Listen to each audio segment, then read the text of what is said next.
everybody. Would you please say hello to Mary Brayman? Did I say that right? I didn't even ask. Yes, you did. Brayman? Okay. Yes, thank you. You're welcome. Mary Brayman is a Baltimore-based photographer who shoots for her sanity. That's a really good reason. Her photographic style is simple and her post-production work is minimal. She has been learning the photographic medium for more than 20 years, and her subjects include landscapes, nature, and people. Recently, she has been working on night shooting. Her work has been featured in the Baltimore Museum of Industry, the annual Baltimore National Heritage Area Calendar, and in the Maryland Photography Alliance gallery shows. She also does occasional work for the Baltimore National Heritage Area and local newspaper, the Peninsula Post. Mary is a core member of the Charm City Photo Club Meetup, serves on the Executive Council of the Maryland Photography Alliance, and is a certified MPA judge. So if you would say hi to Mary. All right. Let me share my screen here, so hold on.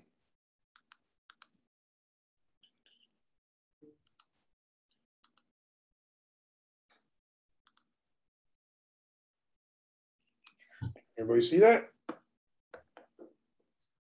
Mary, can you see it? Yes, yes, I can. Okay.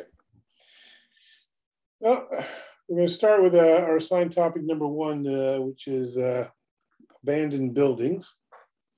We have 33 entries, 32 entries, 5 places, and 5 honorable mentions. So first up is the tree ate the house, Barb Lawton. Okay. Do you mind if I step back for a second and make a couple of comments about just overall, or do you want to just jump right in? No, you can jump right. You can make a couple comments ahead of time if you want. Oh, okay. I thought, because I spent time looking through these, I thought I would mention a few things. Although this is a contest, correct? Correct. Competition. Yeah, you mentioned to me, Sean, that you would like comments on each photo. So things that I would like to talk about for photos are story and impact, light, composition, color, etc. And I want to say that sometimes, and one of the things that I will mention is what could make this photo better. What would make this a better photo, but sometimes there isn't anything, and it's just, and it may not have been a winner just because there's so many good photos, and that photo was very strong, but maybe not as strong as the others. So given all of that, I would like to just say that in this particular theme, what I did notice was there were some trends with the photos. So some of the things that were very common throughout this collection were challenges with the time of day, and sometimes the angle of a shot, and sometimes just the story, and very often things about the edges of the photo. So you may have me or hear me comment occasionally about things again and again, but I think there were some themes in this collection of photos. So all that said, and thank you for letting me do that. I just like to give a little background for the way I think about looking at photos. We can just jump into this. This photo was really interesting in terms of the story here about the tree and the house itself. One of the things that I mentioned was time of day. It's always a challenge when the sky is so dull and there's no color in there, and there's a lot of light in the sky. It doesn't really add to the story. I think that it made some nice shadows on the pathway, but I think that it kind of draws your eye away from the house itself, which is the story. I also think it might have been a little tightly cropped, because I wanted to know a little bit about the barrel that's on the left-hand side, and maybe just a little bit more space on the right-hand side. But an interesting story with the tree and the house in this one. Okay, Next up is Forgotten Boathouse, Nancy Delaney. Okay. This is very moody, very, very interesting shot. I love the composition of how the water flows around from the bottom up through the middle of the photo, past the boathouse. In this particular case, this very dark, overcast, foggy sky works really well in this photo. And I like, again, I like the line of the water and this house hiding within the weeping willow types of trees. I like the stone structure in the bottom left-hand corner. I mentioned a couple times tonight that things on the edges of the photo that draw your eye away from the main story don't usually work. I think this stone structure is okay, but what really could make this photo better is if that reflection on the bottom, which is so bright, and that little tiny bit of green along the bottom, if those things were either cropped out or darkened up, because your story is the line of the river and the boathouse in the background. So removing anything that takes away from that would make this a better picture. Okay, next up is Pepsi Generation, Sean Sullivan. Okay. And Sean, you'll let me know if I'm taking too much time and we're running close or something. So just tell me if I'm being too wordy. I will speed you up. Okay, thank you. This photo is really interesting, and the photographer must have had a lot of challenges with light in this one. I'm imagining that it was a very dark interior and the shutter speed had to be slowed way down. I do see some, there's light coming in from the outside, which makes that far right-hand window very interesting, but it really makes the, makes the interior and the Pepsi sign itself just a little grainy, and could have been a little sharper with maybe a little bit longer exposure or something. It's just, so this, I think this was not as strong. There's one similar, and I think this was just not as strong because it was just tough dealing with the light in here, or lack thereof. Next up is Deep in the Woods, Barb Lawton. I mentioned earlier that I wanted to talk about angle a lot. I like the fact that this photo is not flat on with the house. You get a perspective that gives you the corner, so it gives you two sides of the house. There's a lot of good light on the house, making that wood really stand out. And it's very challenging because of so much dense foliage around it.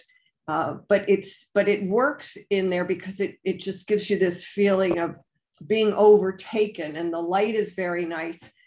I think one thing that many people struggle with is what transformation in Lightroom can do for you, and that's to straighten things up. So sometimes I'll see a photo and my shoulder keeps lifting up because I want to make everything plumb or perfectly straight. This one gave me that impression a little bit. I just wanted to lift up the back of it a little and make it a straight house, but I love the lighting on this photo.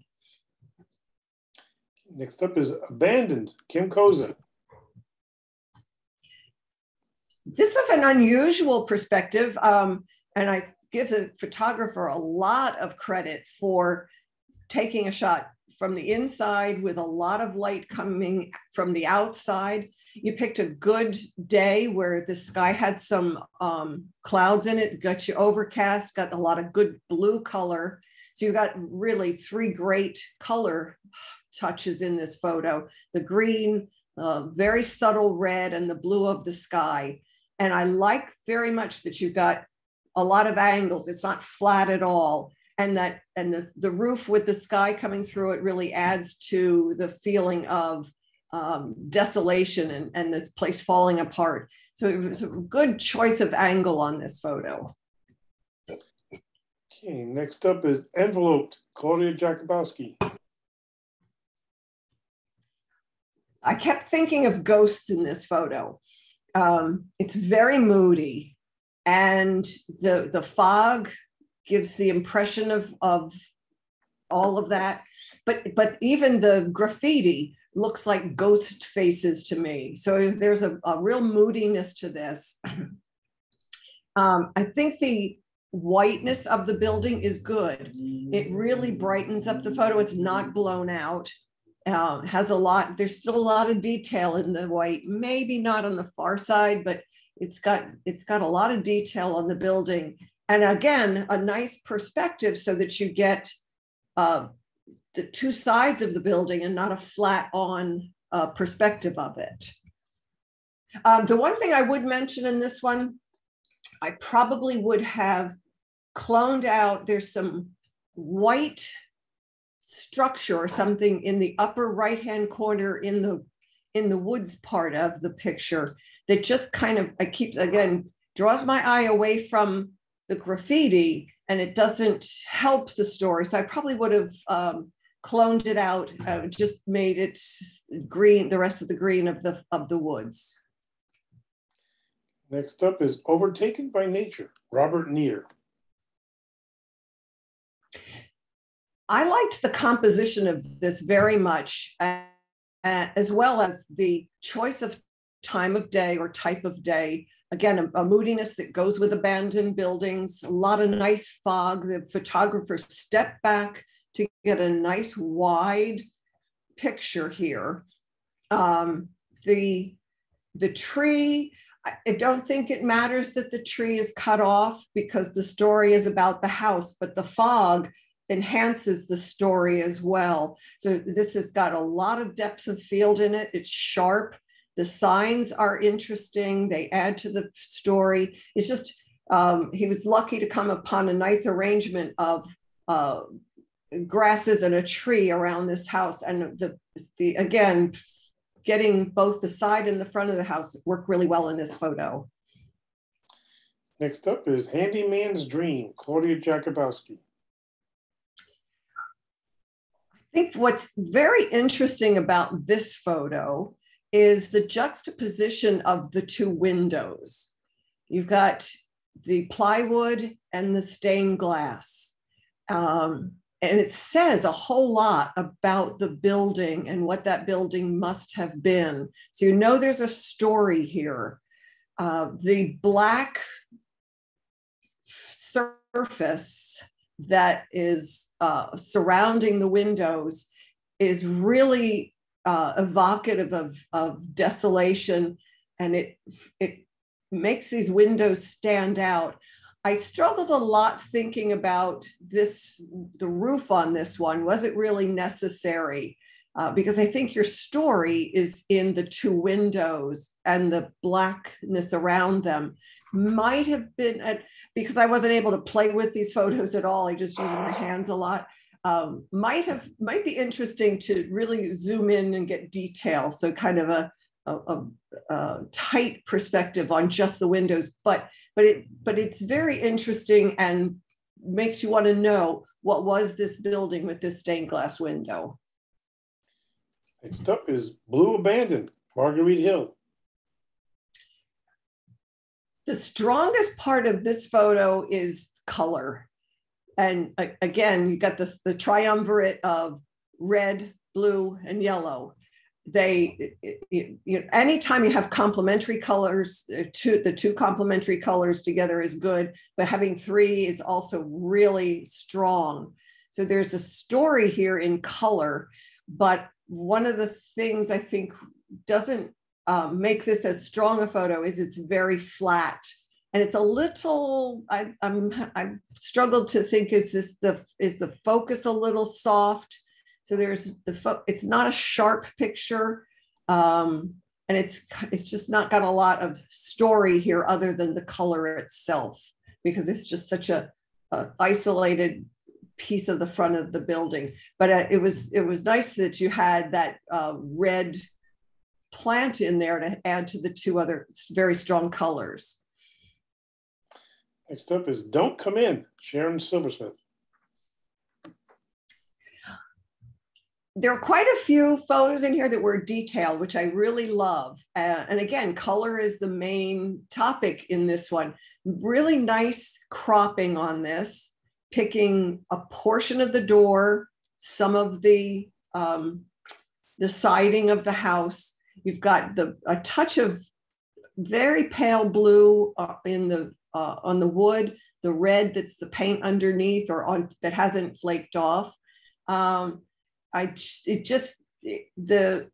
sign is interesting, but there were a lot of signs in other places that had more interest in them. But I think in terms of composition and color, this is a really strong photo. Next up is Welcome, Ronald Spear. This one, speaking of signs that are really have a lot of story and impact, this was a perfect example. And I wish I had just been, the photographer was able, and maybe couldn't have because of where this is, been able to get a little bit of a side perspective so that you weren't just flat on with the building, but it's humorous, and it's a cute picture of abandonment and a story that somebody's telling with this building. Next is Yucca Survives, Marguerite Hill.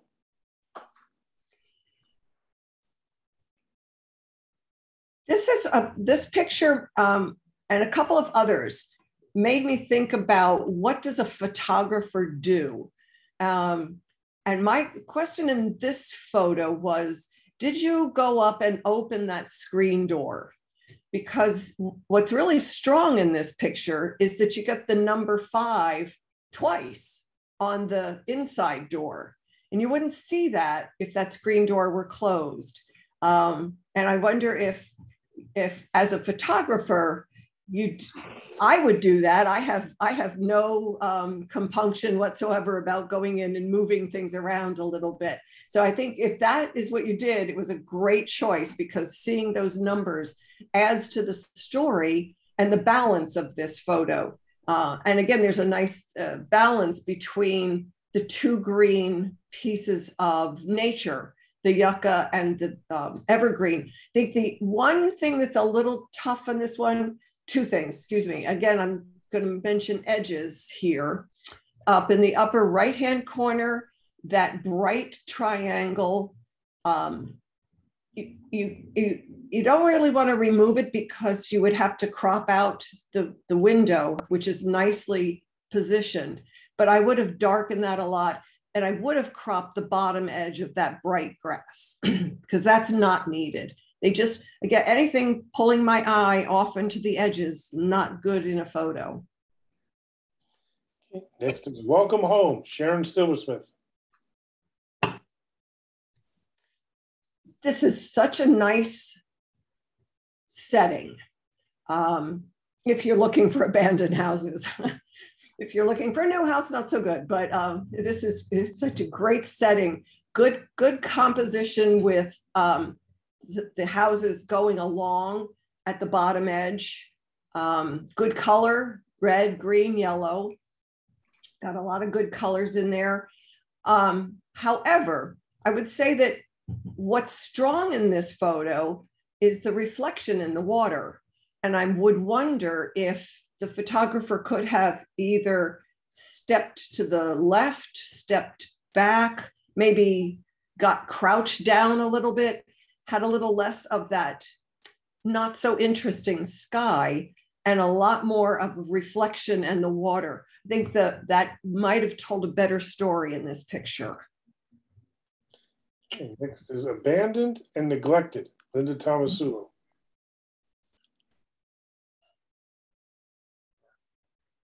This is such a good isolated spot in a building. It tells you so much about what's going on internally, externally. The colors are very subtle. I love the crop. It's not centered. And you just found a really great sequence of windows with all kinds of stuff on the interior. The aluminum, the yellow paper, the boarded part of it. and then the weeds. And this would be not nearly as interesting without all of the weeds that are also in the process of decaying. So really good seeing to get this particular window with all of that stuff going on and the weeds outside of it. So good crop on that and a nice catch. Next up is Home Sweet Home, Elena Kesey. There's another case where a number is a prominent part of the photo because it just tells you something. Here's a house, but it's a house with a number that has, you know, it's part of the story. So the photographer placed him or herself in a good position to get that. I like that the focus is the porch. The light's a little tough in the background. It's kind of, you know, better maybe or might have been the middle of the day, a bit different end of the day might have helped a little bit, but you did get some good reflection in the windows. So that's a nice feature in this photo. And it also makes you want to go in. There's the way you're positioned this shot and the part of this house, it's inviting, even though it's decrepit and decaying. I want to go inside and take a look and see what's going on. Next up is Cozy Accommodations, Elena Kesey.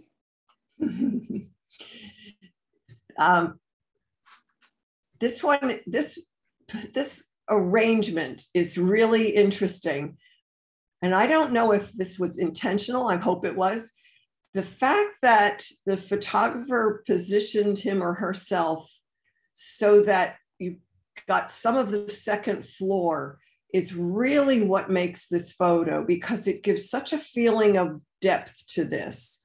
And it's not just the story that's out in the foreground. With the window is nicely lit. It's not overblown and distracting. There's a lot of detail on the right-hand side in the background where there's all kinds of things going on.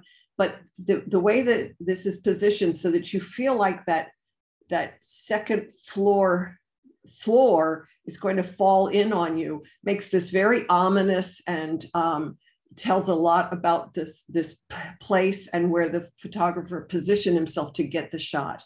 So that was a good catch there. Next up is Barnwood, Thomas Whitmore.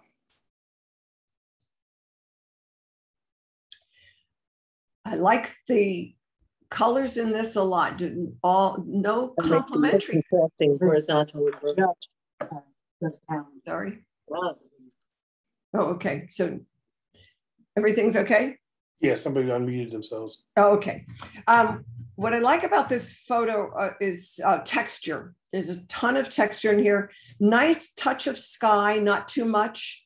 And there's almost a little vignetting in that sky to kind of let it fade out.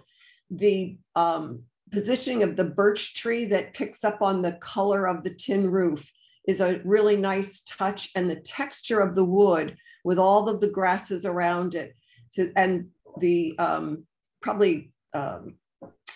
it's not probably not aspen, but aspen type trees because of the yellow color that reflect the color in the door. So there's a lot of good color work here, but I specifically like the composition of looking at this barn from the corner with that birch tree in the back that just balances out the whole composition. Okay, next up is Abandoned on Cape Cod, Dow Smith. I think this person must have struggled a lot with the time of day. And it's an interesting building.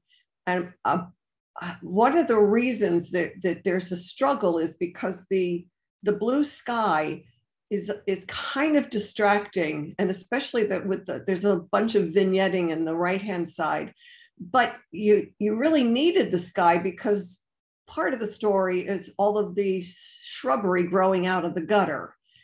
So I think having the gutter in there is part of the story of this building, but because it's straight on, it's very, very flat perspective. And you've got those corners that keep making me look off to that section. This picture's got a lot of things that are making it a struggle. But it was a good building, especially because of all that growth in the gutter. I just wonder if a different position or a different time of day might have made a difference with this photo. Next up is Old and Older, Thomas Whitmore. This is the same barn as we looked at before. I'm almost positive, from a different perspective. And you're probably going to know already that I'm going to say that I don't think this is as strong because it's just so straight on. The colors are a little softer and bluer in this one. So it has a whole different color palette. The texture is really good. And I like the composition in that it's off to the side.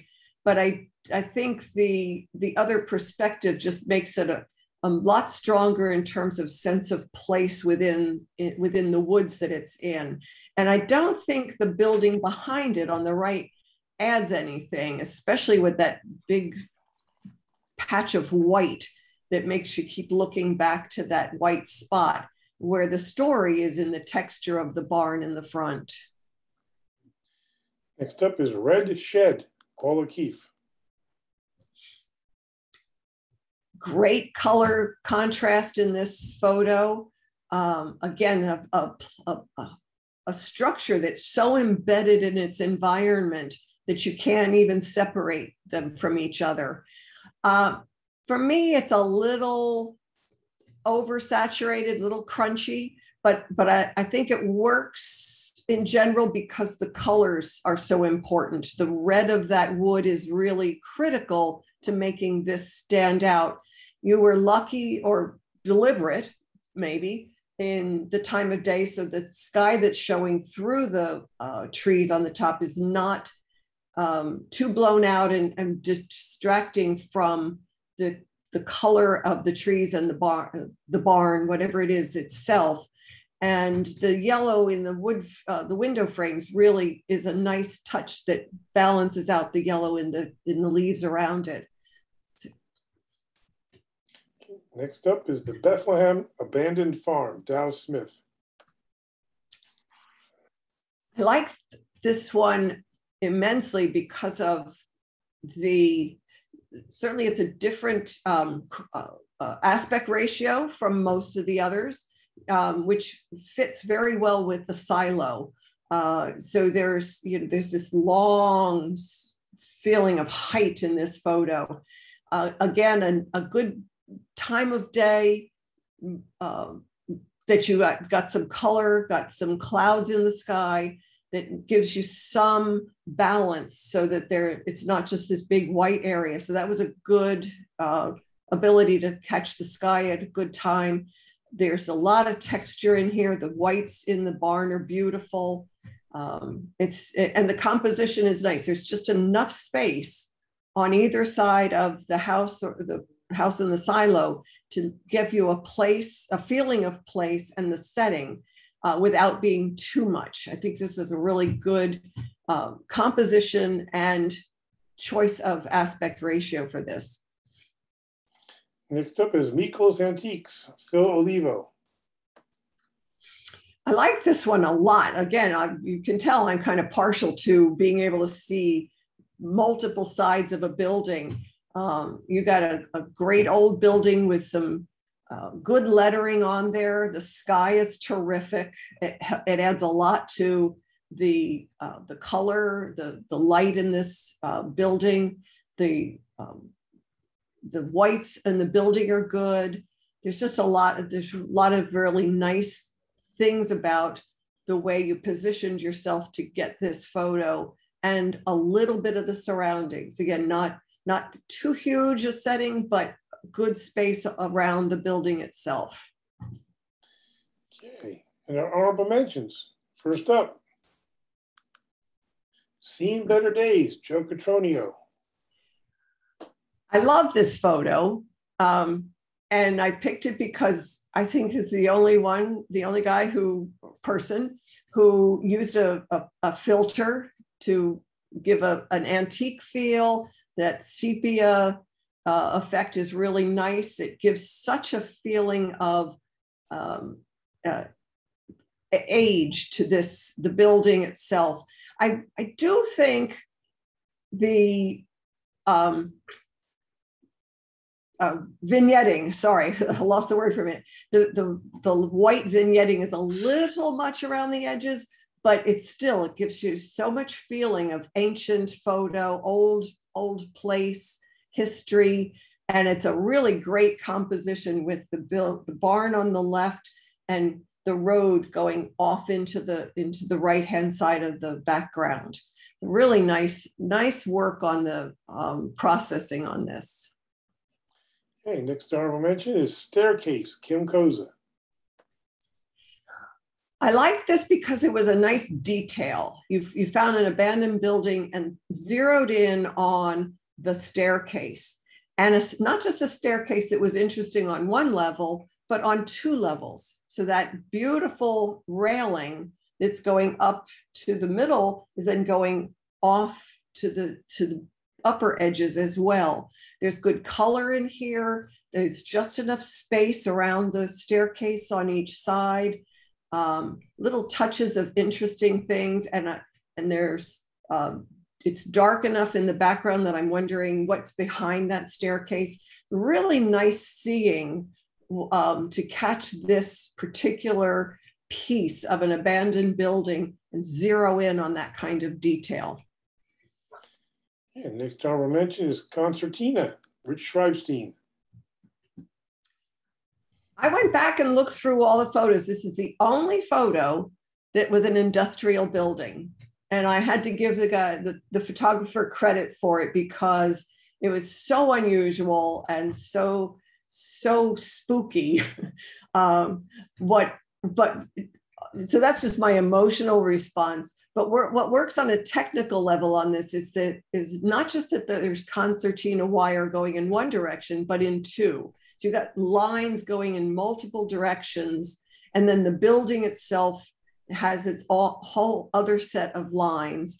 And whether this was intentional or not, I think one of the critical items in this photo, if you look closely, there's lettering in a few of the windows in the upper right-hand side and as it goes off into the left. And for me, that just adds to this. What makes me want to know what was this building, what was happening in this industrial place, because the lettering is a mystery, but it gives some interest to it. And the lines of the concertina wire are very, very powerful. Okay, next honorable mention is Almost Deserted, Linda Tomasillo. This was a photo that was the only photo that had a person in it. And I think that was really a good choice because that person gives so much a sense of perspective to the photo, but also gives a sense of spookiness. You don't know what he's doing. Why is he in the building? So there's a story here that you get from adding a human being to the photo. I love the light coming in from the left-hand side. You've got touches of red in the graffiti that make this predominantly blue photo pop a little bit. I might have toned down the red on the very far left-hand side just because I want to look at the guy that's at the end of the walkway, but it's just everything about this setting is just kind of there's a story going on. So a really good decision to capture a person in this hallway. And our last honorable mention is Old Building in Clifton Park, Joe Catronio. This photographer picked a perfect time of day. The greens in here are lovely because of the sun coming from the left. It lights up this house just beautifully. But I think the two really stunning parts of this are the light in the upstairs window and the light in the trees behind the house on the far right. It's not overwhelming, it's not distracting, but it makes you feel like the sun is going through all of the windows to light up the rooms inside and the trees behind. It was just the texture of the house and it's very elegant in its abandonment. I think it was a really nice catch. Okay, and our winners in 5th place. Abandoned Wiring, Brian Hoffman. I love this. I love the detail of it. I love the contrast. The range of black and white in here are terrific. The wiring is very, very fascinating. I had to think a while about where is that one wire on the right-hand side coming from, but it doesn't matter. If I were going to be critical, the only thing I would say is I would have gone and moved that bucket so that it wasn't touching the wire that's hanging down, to give that bucket its own space in the photo. But really interesting detail of an abandoned, dilapidated structure. And the black and white contrast is terrific in this. Okay, 4th place, Wild Party Aftermath, Sean Sullivan. I think this was the same building as the Pepsi sign, but I'm not positive. Yes, but this one worked beautifully.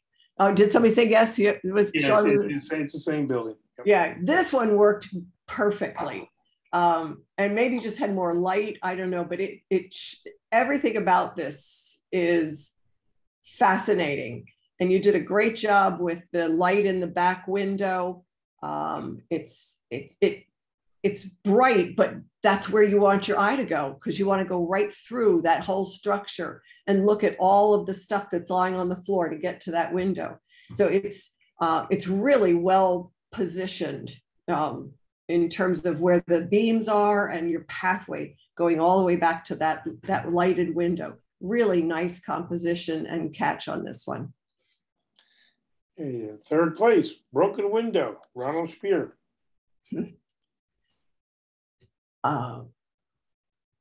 There was such a great balance in this collection between detail and larger environment. And I think for me, this was the best detail of the whole collection. And it was the way you position yourself. It wasn't flat on. It was cropped beautifully. You've got red and green in there, and that white edging is beautiful. Tiny, tiny criticism in the bottom right-hand corner. Whatever that bright thing is doesn't need to be there, but this is so interesting between the screen and the glass and the curtain and the window frame. Just a really nice seeing of a detail in this kind of a building. In 2nd place, Abandoned Silo, Brian Hoffman.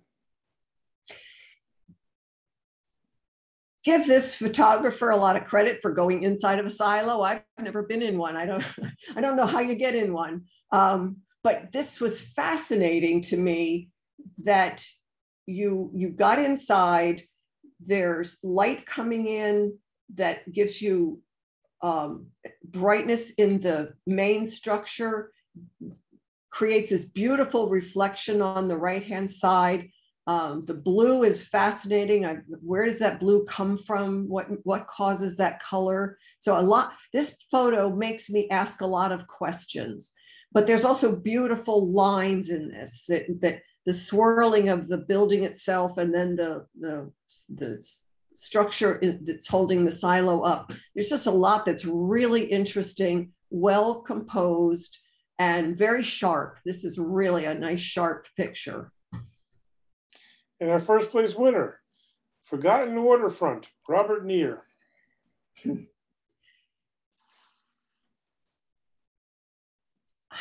This is just a gorgeous shot. This photographer saw an environment It's a beautiful time of day.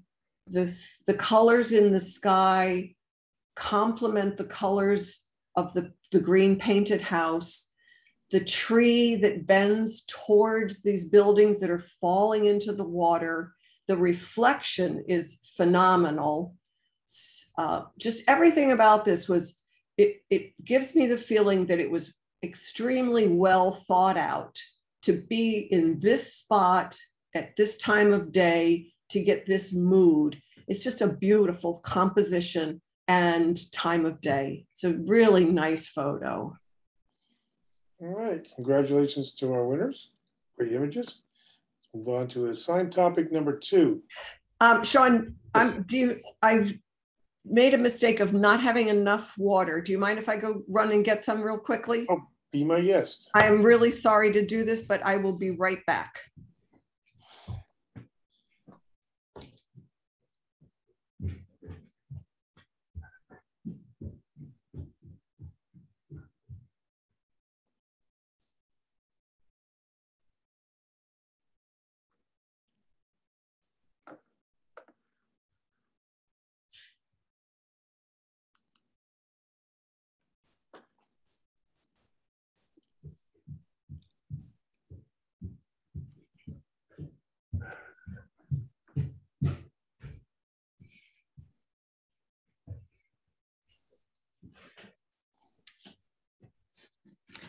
It's not humid here anymore, so the air is very dry.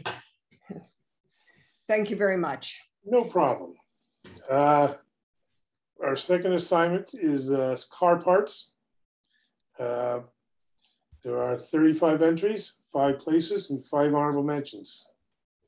I'll jump right in. And first up is license plate, Marguerite Hill.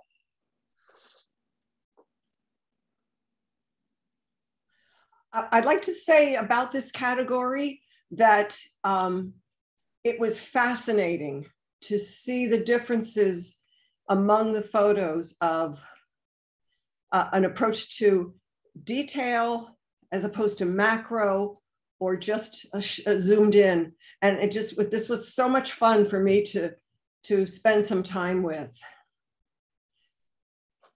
What I like about this photo is this zeroing in on the license plate, and it's positioned nicely so that it's to the left with just enough of the lock. I'm assuming that's a trunk, the lock on the trunk. But I think what I would have made me feel a little bit more comfortable is if you hadn't cut off the curve that's going up on the right-hand side, so that there was just a little bit more of that curve of that part of the car. But the colors in this are fabulous. And I've never seen that license plate. So that it's fascinating. There's a lot going on in that license plate that makes this an interesting story. Next up is Chevy, 57 Chevy, Thomas Whitmore. This particular selection was all about reflections. I mean, I know that this part of the car is so emblematic of that era and Chevys, but everything about this is about reflections. There's reflections on the top right and the bottom left. There's the light reflections all through the edges. I think there might just be a little bit of real sky in the top right-hand corner, but it helps, it adds to the photo.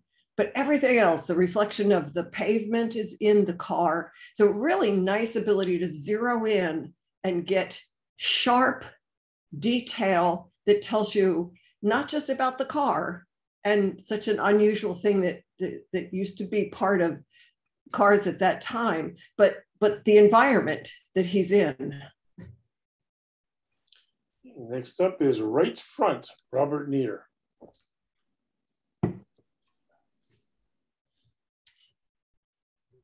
This photo tells you a lot about the power of a car. And I like the way the photographer selected not just the tire, but a bit of the front fender so that you get a feel for that. It's an unusual tire, but it's also obviously a sports car with a story around it. It's got support, what do you call when somebody's paying to advertise on the cars themselves. So there's all kinds of things going on in this car, in this little tiny selection of it. And I love that, again, the tires are a little shifted off to the left, but it's beautifully sharp and nice colors in this as well, including the floor. I think the floor really helps, adds to the story of this. It's in a showroom. Next up is Cutaway Corvette, Dan Steen. What's so interesting about this is to see an engine that is so unusual. Good colors in this one. I like the angle that the photographer placed him or herself in to get this shot. I would say that this one has some of the distractions that I've mentioned before. The lettering in the top left-hand corner really doesn't help, because it's just part of a word, and I don't really need to focus on that. The story is in these silver things on the right-hand side.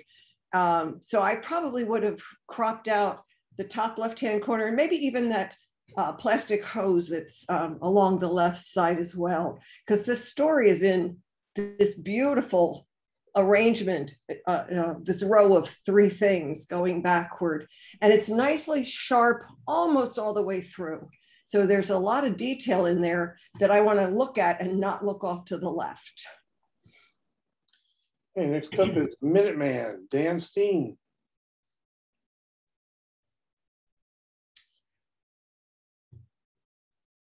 This is really interesting. And I spent some time on the internet trying to find out what this was. So I grew up in New Jersey, and I've spent a lot of time in New York. I have no idea what this company is. So I tried to find out, just because if I found that interesting. So you made me do some research. I love the colors. The blue and the orange are great. There's a little bit of reflection that tells me that this is metal, but I'd have to say that there's nothing in here that tells me it's a car. So, and maybe just because I'm not from your area, it's my lack of knowledge about your area, but I don't know that this is a car. So I think that's one of the things that makes this fall a little short of the others. Next up is Working on 1932 Pagata 59, Dow Smith. This is a great story. You've got only photo with a person in it, but focused in on a part of a car. What really there's two things that make this photo, other than the fact that this is obviously an exotic foreign engine. It's the red armband and the red pliers that the guy's holding, and his hat, because the hat is it gives you that European feel to go with the car. So I think really nice touches. I don't know if you staged any of that, but if you didn't, that was great. If you did, also terrific to think ahead to get the touches of the red along with the rest of the other blue that's so prominent in this photo. Really, and the position of it's nice. The car, the line of the car going in one direction, and the hands coming into work from the other. Next up is Carburetors on 1929 Stutz Indy Special, Dow Smith.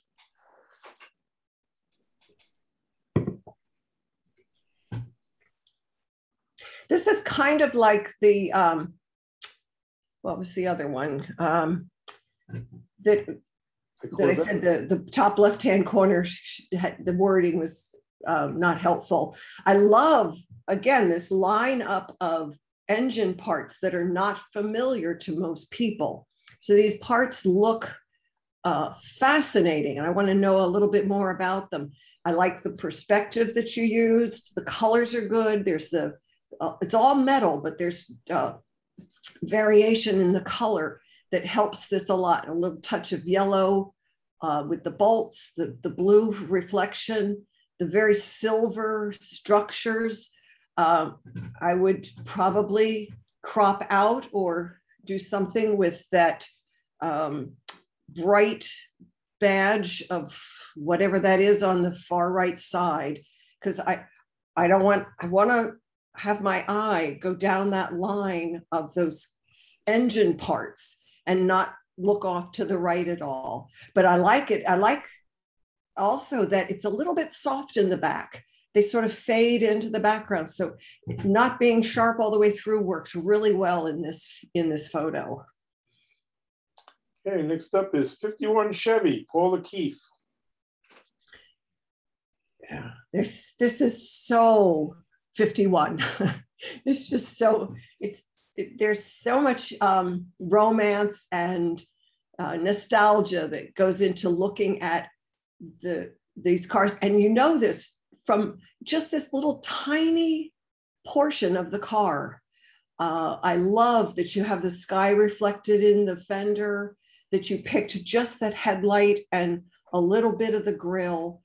I would say that I wish the curve of the fender that goes up to the top, that I could see the whole curve of that fender, but it's minor. It's just that there's so much beauty in the curve of the fender that it might be nice to just pull back a tiny bit to get the whole thing in, but really nice to catch that headlight looking off to the left. And it's so evocative of the 50s. All right. All right. Subaru Wheel, Alina Kesey. Again, a really great detail because you know exactly what this is. There's no doubt what you're looking at. Good perspective, not flat on. The focus is a little interesting. It's kind of not sharp, maybe a little artistic treatment in there, but I wonder, I don't think it's awful. I'm not, I want to say this correctly. I don't want to make this a criticism, but there's a patch of yellow in the top right part of the wheel that makes me want to look at it a lot. And I don't know, it tells me that there's light behind this wheel coming through, but maybe I would have just toned it down a little bit. I don't think I would have gotten rid of it, but I would have toned it down, because what you really want to be looking at are the bolt heads and the Subaru insignia, because that's where the story of this is. But really, it's nice detail on this. Okay, next up, Rolls-Royce, Nancy Delaney. I love that this hood ornament was captured with the reflection. You got a good day to get good light to get the reflection on the rolls. I struggled a lot with this because I love the reflection and the ornament, and I like the red and the green colors that kind of complement the blue of the reflection. But I'm not sure. I probably would play with this photo a bit and see if you, or even go back to reshoot to see if you could get just the hood ornament and the reflection. I think there probably is just too much green in the background that keeps pulling my eye away from the reflection, which is really the story.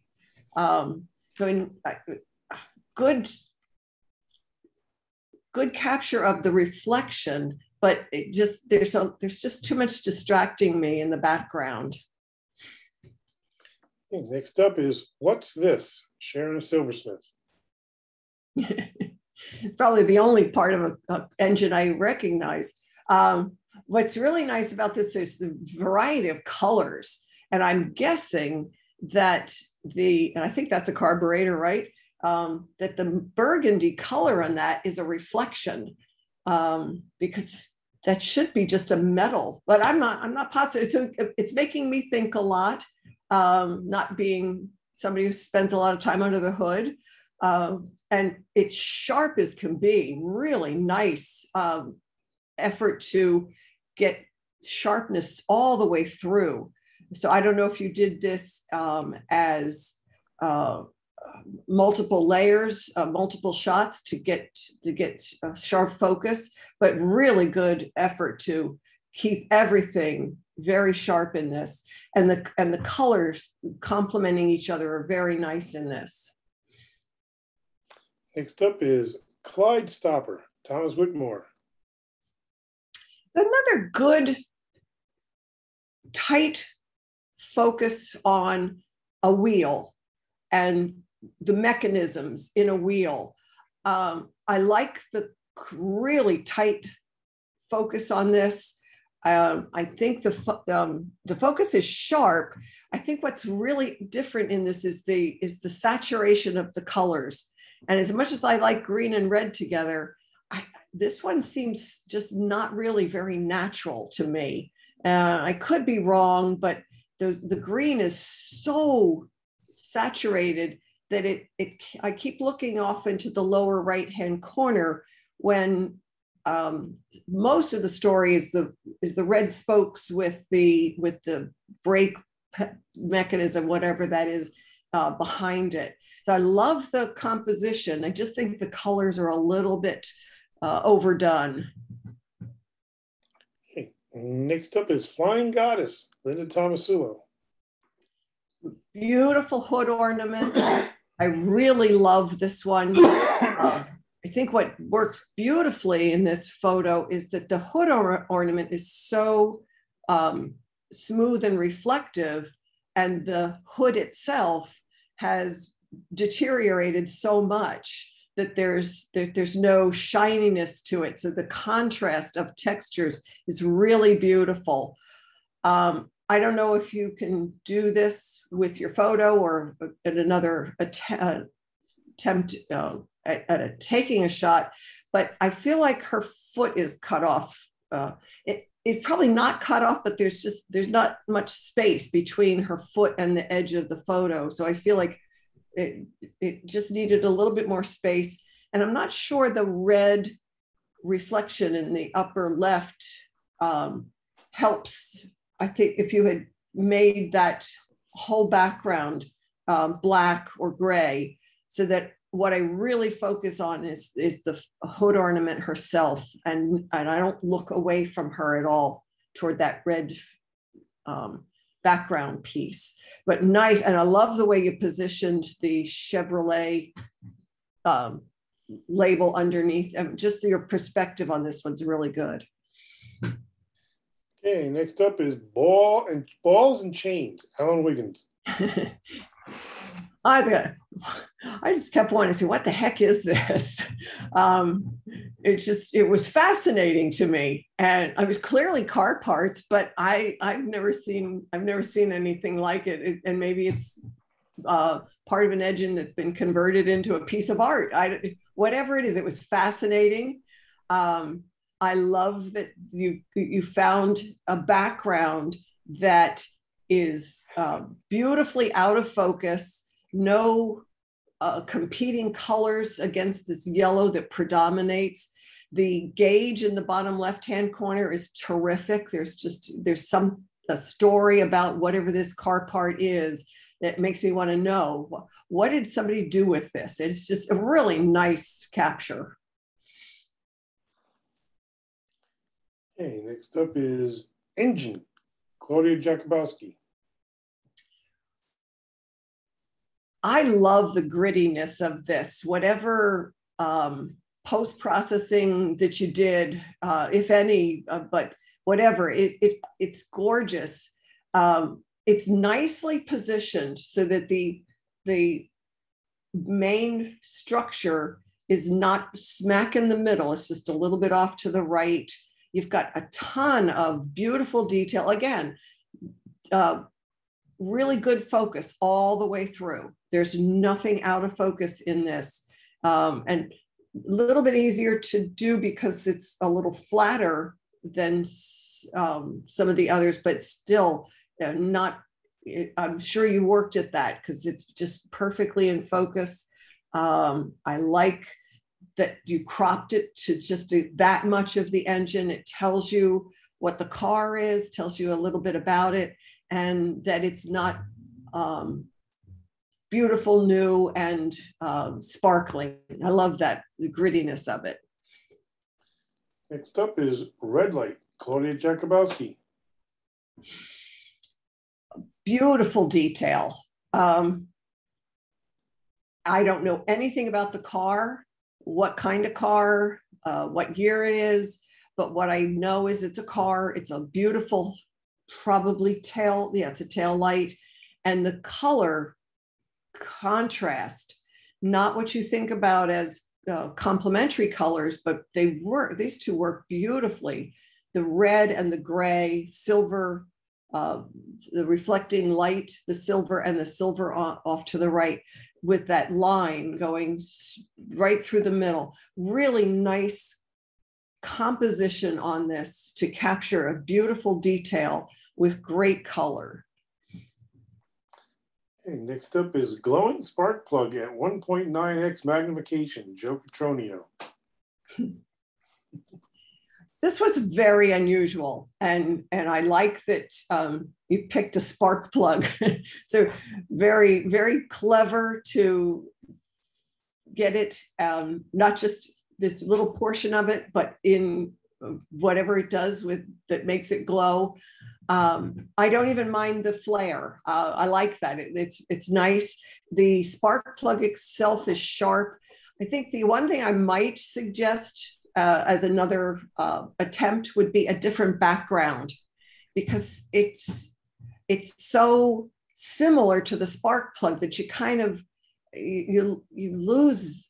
It's nice and blurred. I mean, there's no detail that's distracting me, but it's just kind of there's no interest that complements the blue, the predominant blue of this spark plug. So maybe either totally black, white, or a red background, something that makes this spark plug stand out from the background that's such a similar color.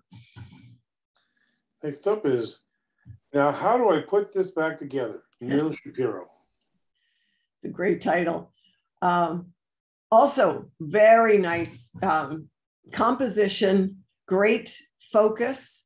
A little tougher in this one because there's so many levels, depth of pieces in this collection of engine parts. So you did a great job on the focus. I like the way that the muffler's coming in, and it's the big piece of this photo when everything else is kind of smaller and much more intricate. So it's a good arrangement, nice composition, and it works really well in black and white, very gritty and evocative.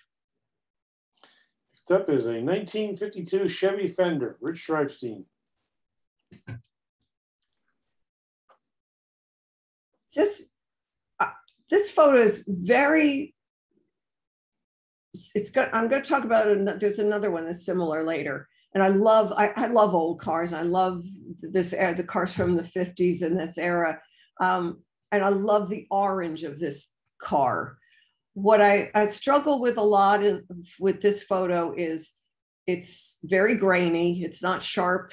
And the background doesn't help. The orange is gorgeous. It's a very pretty orange, but I might have played a little bit with the pavement to maybe darken it up so it wasn't so bright and pulling my eye off into the top left-hand corner. Because really the story is this beautiful white wall tire.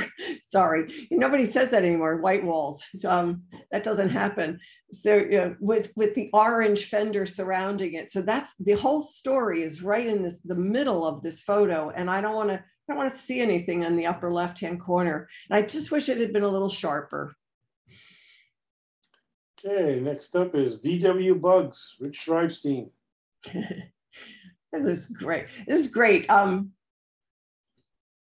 The title really gives me a huge clue, but additionally, the reflection behind the logo tells me this wasn't in a pristine condition or situation. It's in outside with trees, and it's great. The composition is terrific. You got the V perfectly placed with the logo above it, and the bugs all over it. It's just, they're very cute, and it's humorous, but very, very, got a lot of story in this photo.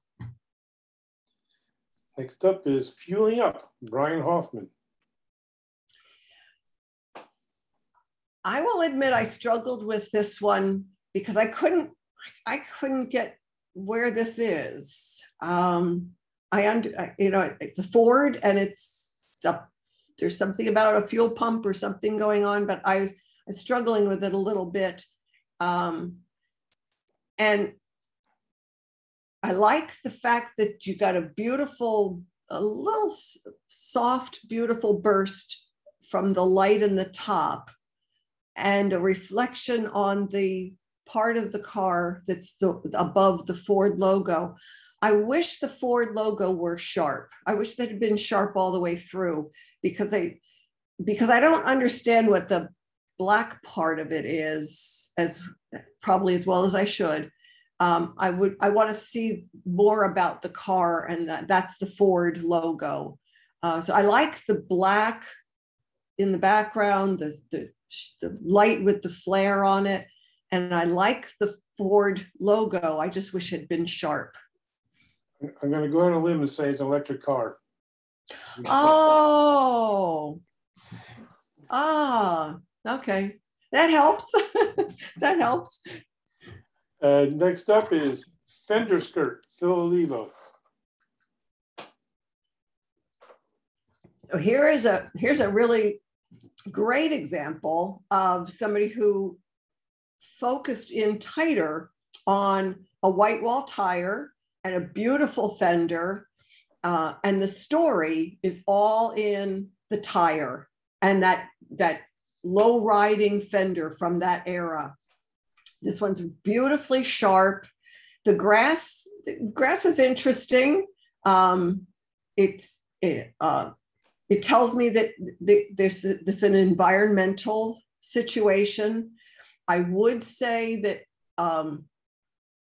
I would have done a little bit of post-processing to get rid of the bright light that's between the grass and the fender on the left-hand side, because the story here is all about the colors in the tire. And that's really, you focused in beautifully on that. Next up is Spring, Phil Olivo.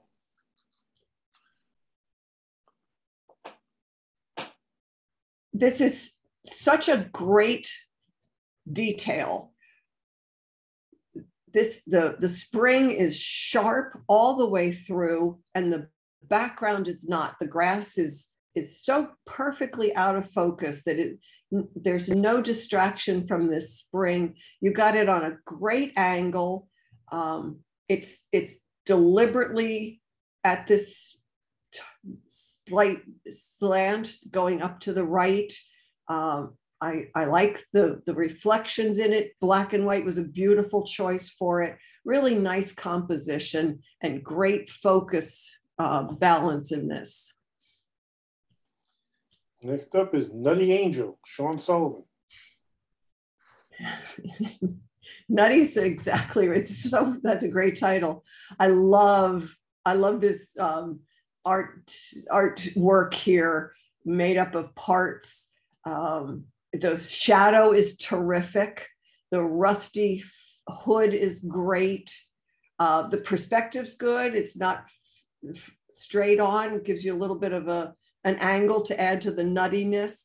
I would say that the red in the background is a little bit distracting for me. I probably would have toned that down a whole lot, just because I don't want to look away from the bolts and the things that make up the head of the angel. But it's really cute, and I love the texture and the saturation you used on it. Next up is Greased Lightning, Brian Hoffman. Okay. I will say I struggled a little with this photo because I wasn't sure. It looks to me like it's a toy, maybe.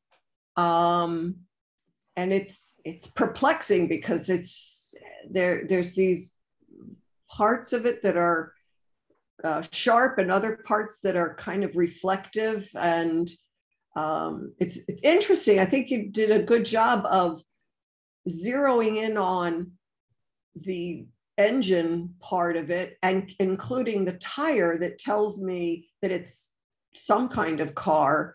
And I love the yellow with the charcoal gray, beautiful combination of colors. I keep feeling like it's not sharp, and it might be that it's whatever that surface is that's covering the parts that are in the engine. So this really made me struggle a lot. Hey, honorable mentions. First up, Rust Never Sleeps, Neil Shapiro. I think this is the same collection of parts we saw before in black and white, which is a great contrast of photos because the parts in the black and white were terrific. This one is terrific on a whole different level, different perspective, gritty, highly saturated colors to give it a lot of texture, which I like, and also gives it a lot of color, which makes this feel very rusty and environmental. I would suggest that the orange stripes in the far top are a little bit distracting. I might have toned down that yellow a little bit, but boy, I love the orange rusted parts in the front, and the focus that's almost perfect all the way through to where it's a fine to lose it in the background. Nice composition. Next honorable mention is Camaro, Linda Tomasulo. Well, I have to admit that I owned a Camaro once. It was my all-time favorite car. So this photo had a soft spot in my heart, but I will, trying to be completely objective, this was a really good detail photo. Black and white, whether it was post-processed black and white or not, doesn't matter. The composition is perfect because the logo is in a beautiful spot, and that line that's the reflection of the fender or whatever the part of the car that the logo is on just adds so much to telling me that this is a car, because I know it's metal and it's reflecting. It's really good detail. I love this one a lot. Next honorable mention is number 16, Robert Neer. I like this one because it met the definition of the category of close up or a macro. It's definitely not a macro, but it's a close up. There's so much story in this photo. This is a race car, a rare something I'm never going to sit in. I'm learning all about how the tires are attached to this race car. It's sharp as can be on the tire and on the front fender, and the brake system that's all the exposed out there. So there's a whole lot of story going on. I'm not sure that person's blue pant leg on the far right adds much. I might have cloned that out a little bit, but boy, there's so much story in the wheel and the mechanism attaching the wheel to the car in this photo. Nice job. Next honorable mention is Grill and Light, Kim Koza. I think what really captured my heart in this photo are the pink and the green colors. This photographer really saw a beautiful story about a car and the colors, and finding it with this vine growing so perfectly across the headlight and then up over the grill. Really, it's just a gorgeous moment. You know it's abandoned, you know it's old, the colors are beautiful, the crop is perfect, and just the moment of being in the environment with the vine growing on it really made this very special. Really nice capture. Yeah, last honorable mention is Shiny Thing in Orange, Sean Sullivan. There were so many good detail shots in this collection. And I looked at this for quite a bit. And what I like about it is you made me examine it. I think that the orange on the gas cap, if that's what that is reflection and not the cap. It's a reflection of the orange behind it. And even if it's not, you made me think, you made me get up close and examine that. The colors are stunning, black, orange. It's perfectly centered. It works beautifully with this photo. I know it's part of a car. I don't know what kind of car, but so it was just unusual and stunning in the color and the choice to whatever light you use to make that reflection come through on the metal. And our winners. In 5th place, Taillight, Joe Cotroneo. I loved this because it was out there all by itself, not attached to a car, but obviously part of a car. I'm assuming that's part of a car, but so really nice thinking to isolate a piece of a car outside of the car itself. I love the focus. It's sharp on the base and it gets a little soft where the light, you can't help it because the light's so bright. I especially like that it's off kilter because it's deliberate and it's obvious that it's deliberate. The colors are beautiful. The perfectly flat black background really makes this light shine, makes it stick out and exist all by itself. And I think this is a great choice for this topic. In 4th place, Porsche Bootstrap, Alan Wiggins.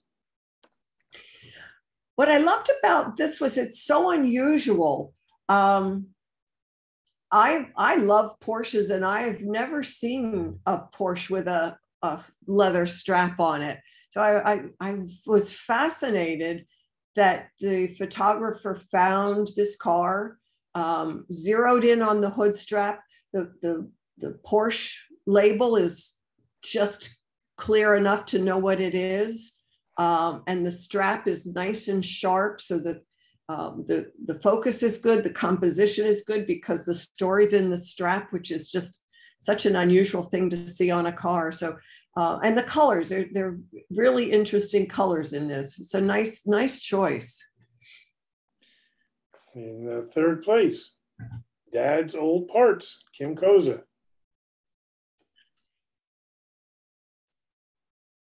I think what's stunning about this photo is that it's almost like a work of art. Somebody arranged these parts. They're all slightly different. They're off kilter a little bit. There's similar parts on the bottom that are cut off and they're balanced by other parts of I just think the whole composition is fascinating and interesting parts. I don't know what they are. I like the white frame. It makes this just look more like a work of art than a photo. The black and white is very, very effective. It's not exactly, there's a little touch of silver in there, so it might not even be black and white. but it works really well because it's all about the gears and the intricate design in each of those gears. I'll use that for lack of a better word. Really nice seeing of a composition. And in second place, on the nose, Helena Kesey. A lot of hood ornaments, and there are so many good ones, but what I love about this one is there's so many layers in here. There's this beautiful grainy green hood, and the shadow of the hood ornament is so strong. The windows behind it are beautifully blurred. There's no distractions in there. The colors, the white helps, you know, it makes you know what that is behind it. And then there's the reflection in the hood ornament itself. There's just so many levels of things going on in this photo. I really love that the photographer saw all of that, all these stories happening and just zeroed in on this one little tiny area. Nice seeing. And I guess we all know who first place is. Hood ornament, Paul O'Keefe. Yeah, you got it. This is beautiful. It's a very unusual aspect ratio shape for this photo, but it's just so gorgeous. The reflection is beautiful. The background bokeh is beautiful. The colors are so pleasing, contrasting colors. It's sharp as can be on the hood ornament. Just a really nice job at working a piece so that you've got the sharpness where you want it and the blur where it needs to be to make that hood ornament really stand out. Beautiful shot. Congratulations, Paula, and everybody else. Great shots, and I do apologize for the little mix-up. I was rushing and dragged the wrong one. Well, thank you, Mary. That was very great. Great comments.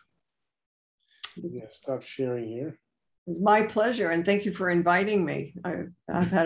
It was really a pleasure going through the photos. I enjoyed them very much.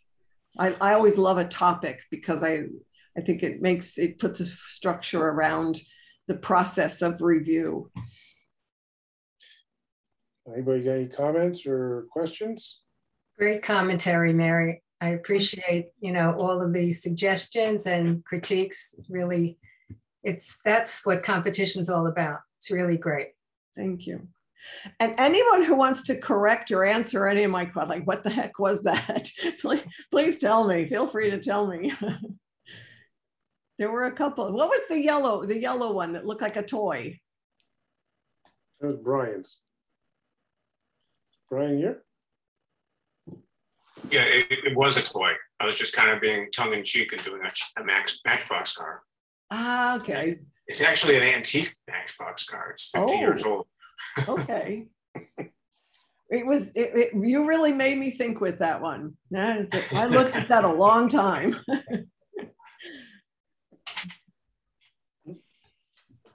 The Minuteman one, that's the graphics on a Corvette in the Corvette Museum. Oh, what is the business? What is that? That was just the name on the car. It was the name on a race car. Oh, okay. Well, I'm sorry, but yeah, it just because I had no context, I didn't even know. Yeah, it was. I agree with you that it was cropped too tightly. Okay, but that's interesting. I've never seen that logo, so it was just a significant, like a 53 or 54 Corvette, something like that. Okay. Yeah. Thank you. I only pointed out because you said you looked for it and couldn't find it. I did. I searched. You wouldn't believe what I came up with for Minuteman. learned more than I wanted to know. Oh, I want to ask Alan, what was the one with the tennis balls?